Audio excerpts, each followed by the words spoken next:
Olá galera, vamos a mais uma solução do módulo de mecânica, questão de número 19 da página 26.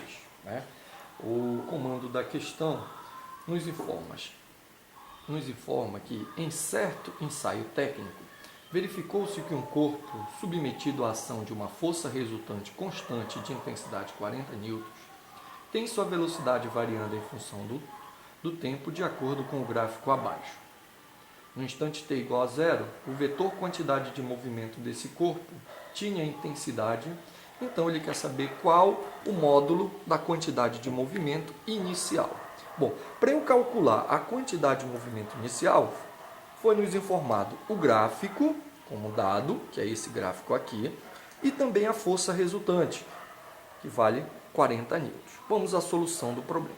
Bom, então, a solução, já que ele quer a quantidade de movimento inicial, eu tenho que pegar o valor da massa e multiplicar pelo valor da velocidade inicial. Observem no gráfico que não foi informado o valor da velocidade inicial, mas eu vou precisar para poder calcular a quantidade de movimento. Além disso, eu vou precisar também do valor da massa, que também o comando não nos informou. Mas o comando nos informou a força resultante. E de posse da força resultante, pela segunda lei de Newton, eu posso obter o valor da massa. Então vamos primeiro ao cálculo da massa. Nós temos que pela segunda lei de Newton, a força resultante é o produto da massa vezes a aceleração. Força resultante é 40, massa é o que eu desejo obter, e a aceleração é a variação da velocidade dividido pela variação de tempo.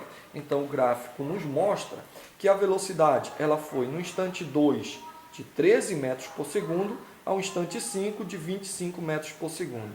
Então nós temos uma variação de velocidade 25 menos 13 dividido pela variação de tempo 5 menos 2. Então esta aceleração eu posso obter do gráfico utilizando a equação ΔV sobre ΔT. Então já coloquei os valores aqui. Velocidade 25 menos 13 é a variação. E o intervalo de tempo 5 menos 2, informados no gráfico. 25 menos 13 dá 12, 5 menos 2 dá 3. Então, nós temos que a força resultante é a massa vezes a aceleração, que é 12 por 3. 12 dividido por 3 dá 4, esse 4 está multiplicando, passa dividindo. Então, nós vamos ter que a massa é 40 dividido por 4, que vai dar uma massa de 10 kg. Então, agora já obtivemos o valor da massa e estamos precisando apenas da velocidade inicial. O cálculo da velocidade inicial, ele vai ser a partir da função horária da velocidade, do movimento uniformemente variado. V igual a V0 mais AT. Então, eu tenho que a velocidade final, eu peguei aqui o 25, que é a velocidade, eu peguei o 13, que é a velocidade no instante 2.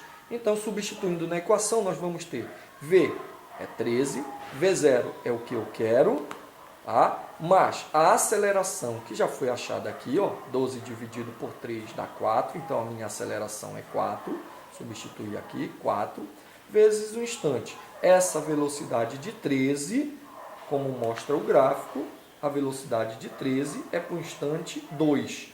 Então, V igual a V0 mais AT, V igual a 13, V0 é o que eu quero, A é 4, calculado aqui, e o instante é 2. Então, nós vamos ter 4 mais 2, 4 vezes 2, 8. Então, fica 13 igual a V0 mais 8. O 8 passa subtraindo.